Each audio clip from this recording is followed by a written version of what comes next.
So, welcome first to all of you CEOs, Christmas and Easter onlys.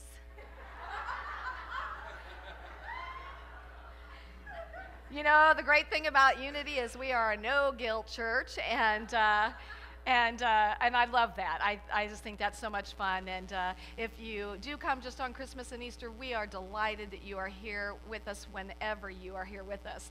I want to share with you, I don't know if you know some of these facts about the Easter rabbit, so I want to share with you some facts, first of all. Do you know where the Easter bunny gets his eggs? From eggplants. I didn't know that. But do you know what day does an Easter egg hate the most? Fridays. How do bunnies stay healthy? Exercise. They keep getting better. What happened? What happened to the egg when he was tickled too much? He cracked up. What do you call 10 rabbits marching backwards? Receding hairline. But did you hear about the Easter bunny who sat on a bee? It's a very tender tale. Okay, that's all.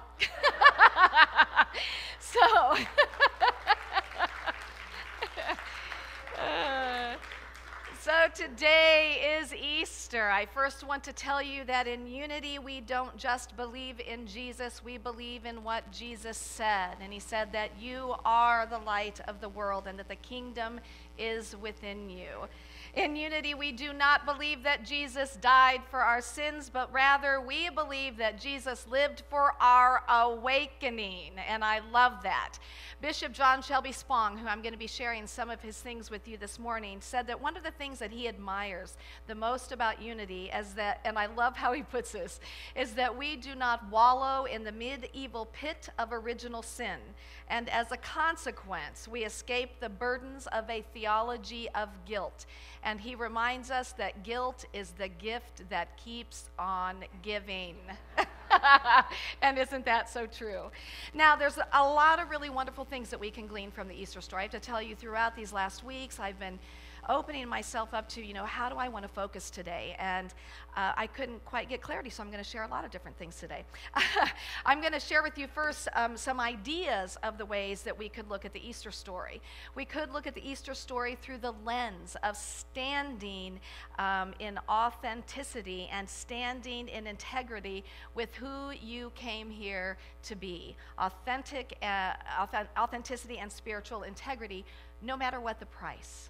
No matter what the price. Because we all know that as we move throughout our life, the more I think that we stand in integrity with who we came here to be, the more that we're going to hear some naysayers out there and people trying to get us to be a certain way. But part of this journey for us through this Easter story is trusting that we can stand in integrity with who we have come here today and simply be you. Be who you are. Another way that we can look at the Easter story is to look at it through the lens of the reality of life beyond this physical realm, through the lens of the miracle of Jesus' resurrection and ascension as it relates to the eternality of life. The Easter story clearly demonstrates that there is something within us that was here before we incarnated and that it will continue on after we lay our physical body aside. Now, I do want to share with you that two of the things that come out of this for me are, number one, is that death is not the end. That there is something more. We don't claim to know what that something is, but we know that this is not it. The other aspect of this, and I think this is one of the most important things, is that death is not a failure. And I think in our society, so many times we'll be praying for somebody, they die, and we're like, how sad that is. And almost as if it was a failure that they didn't get better. And I know that it's sad from our human perspective, and that's okay. We need to allow ourselves to feel the grief of that. But death itself is not a failure. It is simply a continuation of the life process. Now, We can also look at the Easter story through the lens of making sense of change and how life is about change. And that the story of the crucifixion and the resurrection depicts what we go through when changes come up in our life that we haven't necessarily desired to show up in our life. Anybody ever have any of those changes that are like, wow? Well, what I love is I think the Easter story really, really speaks to that. We always know that resurrection always follows crucifixion, always, without fail. And you know what? No life escapes this process. We all experience this in our life over and over again. And the Easter story is an old way of being crucified so that we can be born into something new. But we are going to experience this more than once in our life. This is more than a once in a lifetime event. So we have things like divorce, loss of a loved one through death, job loss, shifts in any external circumstances. But I also realized that a lot of times it's that internal quiet desperation, that there's something shifting in us that causes these big changes to occur in our life. But what we have to recognize is that those things are dying in order that something new can be born. And my normal Easter talk is about that. And it's about that we can look at the Easter story as seeing Jesus as a model for how to move through these changes in our lives. And let me see if you relate to any of these things. We see that we experience feelings of denial, to feelings of despair, to feelings of anger, feelings of loneliness, to feelings of hopelessness and despair. And then we hit that crucifixion point where we hit that pain beyond measure, pain where we feel like we cannot breathe, where we truly do feel alone. And that moves us into that place of solitude. And solitude is when we're in that tomb experience. And in that place of solitude, and we go through whatever it is that we're going through, we finally move to a place of acceptance.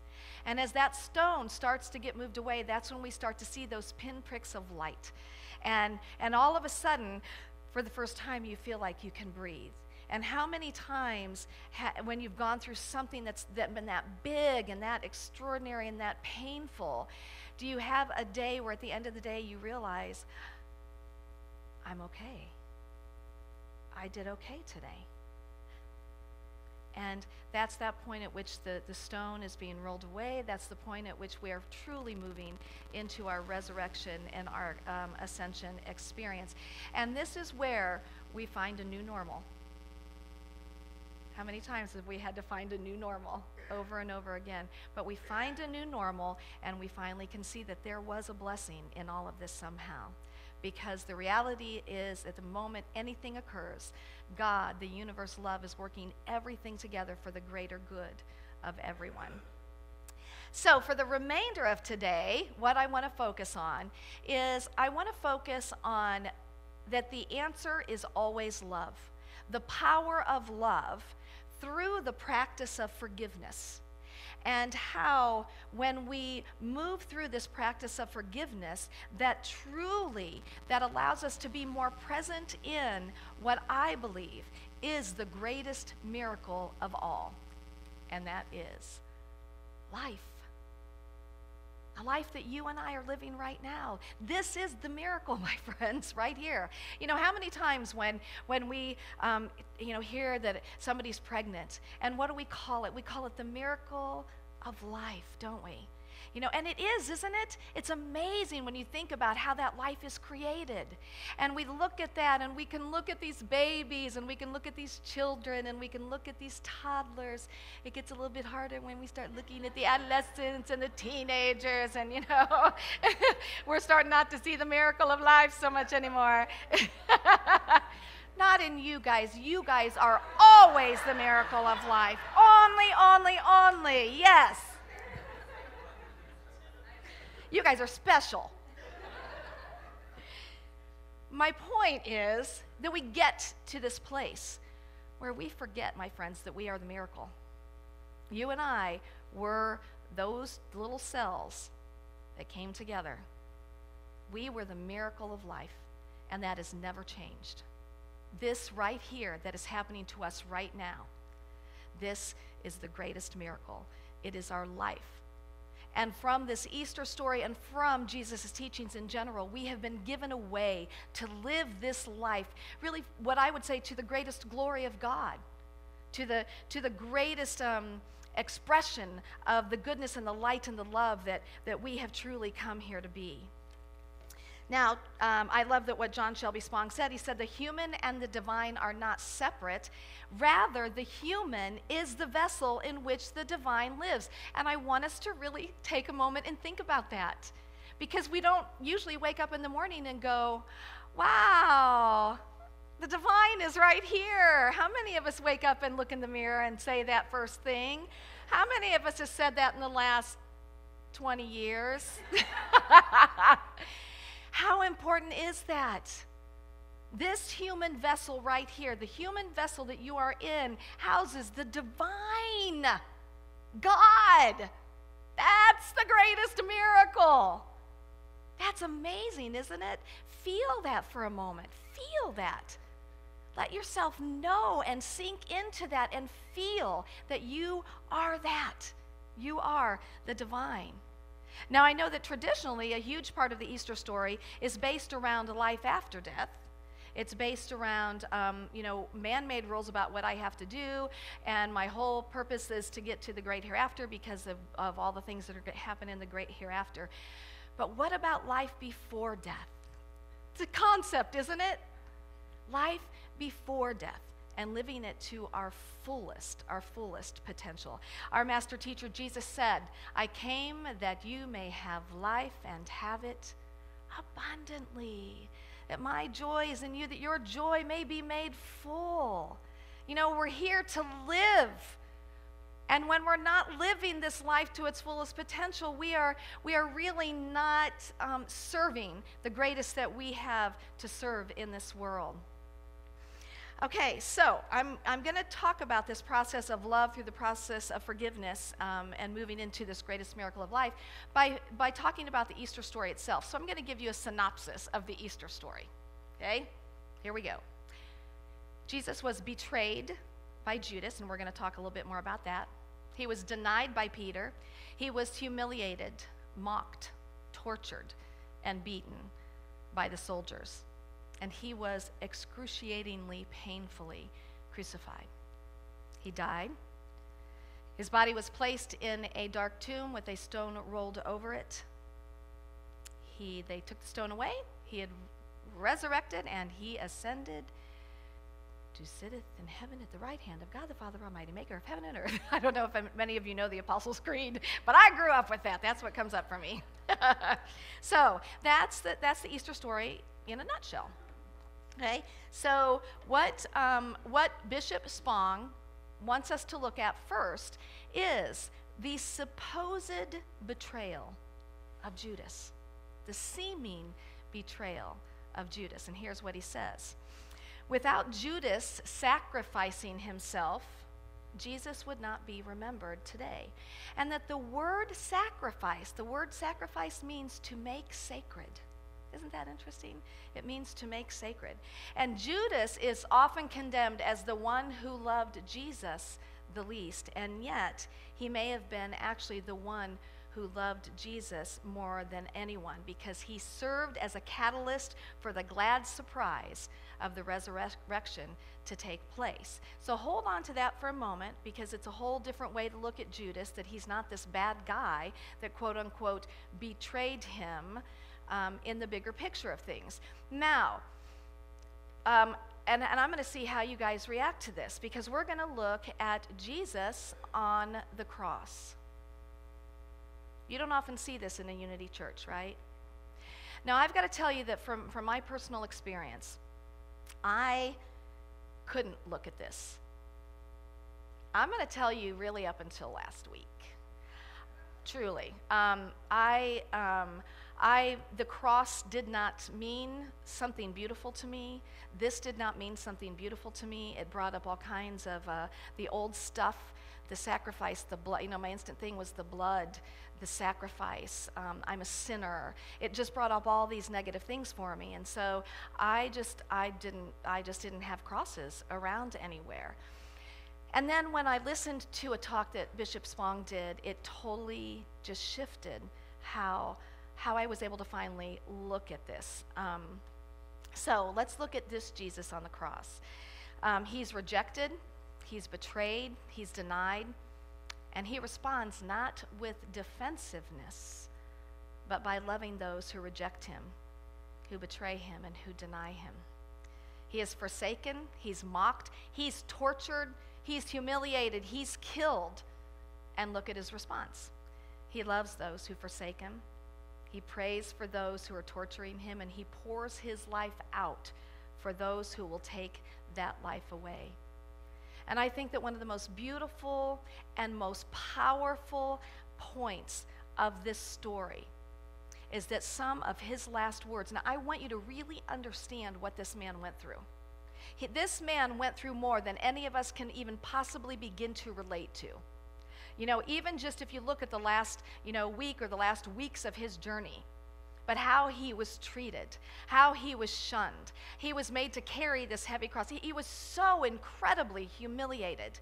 Even on the cross, they put a nice king's robe on him initially because that mocked that he thought that he was the king. They put a crown of thorns on him. They beat him. They tortured him. He had his friends who were turning away from him, who were running away because they were afraid. And then we can't even begin to imagine being nailed to a cross. We can't even begin to imagine the pain of that. And then being hung. And this is like the worst possible way that you could die. I mean, this was for the worst of the worst. This is how they died. And yet, some of his very last words were, "Father, forgive them, for they know not what they do." Father, forgive them, for they know not what they do. Now, Jesus wasn't saying this because he was needing to have the Father forgive them. He was saying it for the people around him so that they could see that it didn't matter what they did, that love was always going to win. Love was always going to be what was present. And what I love about the expression of this, that instead of the cross being this place of sacrifice, it actually becomes the epitome of what love is.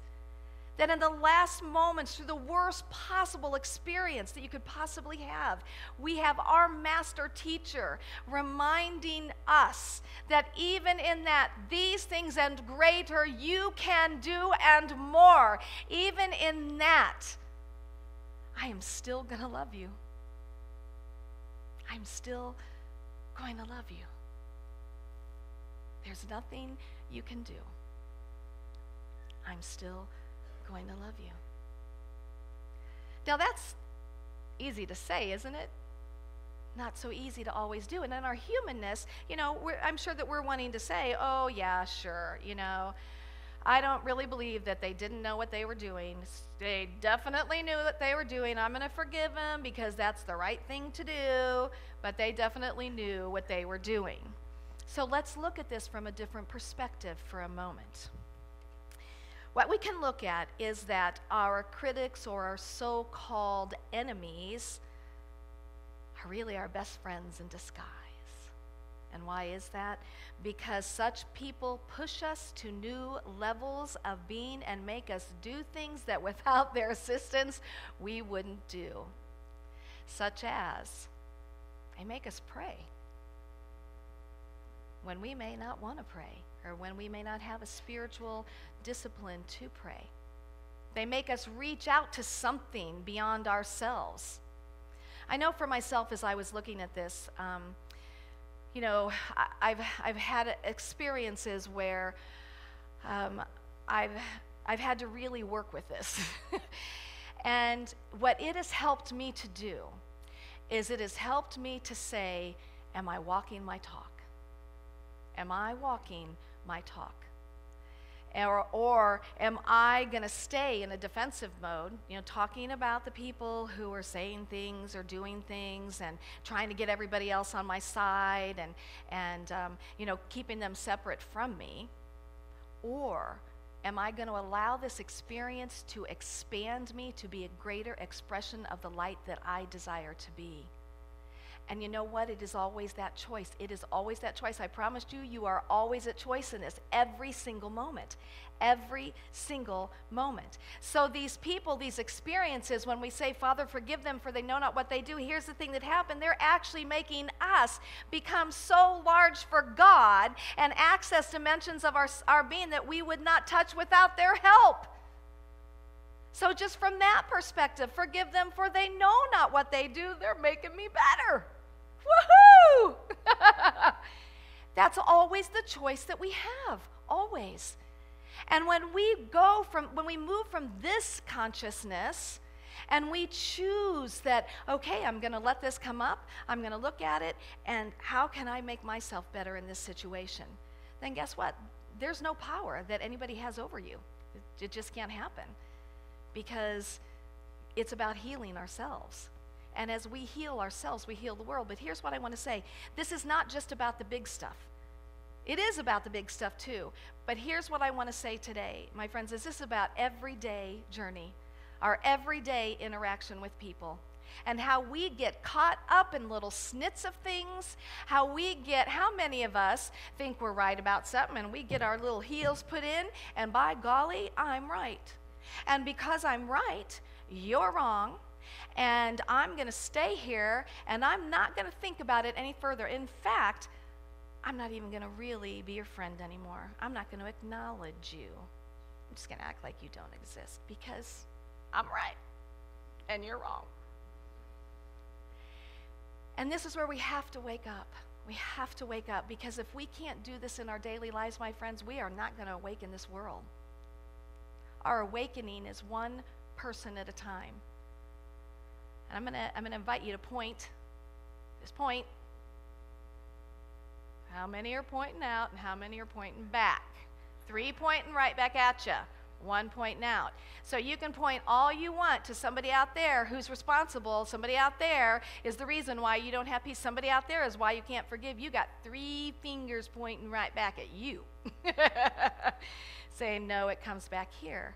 And I'm not saying this is easy. I cannot cover all of this today. We're going to talk more about this on Wednesday night, work maybe through some processes on how we can move into this forgiveness process. But here's what I want to say about this, is that this moves this cross from being this negative sacrificial thing to being what Jesus was all about. And Jesus was all about love, and he was all about us being love, that we were here to be love through what? Through the process of forgiveness. And again, you and I have that opportunity every single day of our lives. You know what we need to do? I finally figured out we have to learn to agree to disagree in love. Can we do that? Can we still be friends if we disagree? We need to learn to agree to disagree in love. Does anybody here have people all around in their life who they agree with everything? Do you have people who you disagree with? But it doesn't mean we have to make them our enemies. And especially when it comes to our daily journey. I want to close with a closing that James Trapp had in a talk that he did. He said that God transforms our world a little at a time by means of us. God needs us to shine God's light. When we let our light shine, we rise above any crucifixion experience, and the entire world will celebrate Easter, the Easter of our hearts, as a united consciousness, and we will rise. And that Easter is not merely a celebration of the life of Jesus, but it's the celebration, my friends, of the life of each of us. And he reminds us that we are capable of doing even more than he did. If Jesus, who experienced more than most of us could even begin to relate to, if he could still love those who brought this upon them, then surely we have the capacity to do the same and even more. And when we do this, our life shines, our light shines and glorifies the power and the presence and the love of God. And you know what? When we do this, we will be able to say, just as Jesus did, when you see me, you see the presence that sent me. And my friends, this is our highest calling, and this truly is our Easter story, to be the light. This is the greatest miracle. The greatest miracle is the life that we are given today. So happy Easter. I hope you go out into your day and that all that is emanating from you today is love, love, love, and namaste.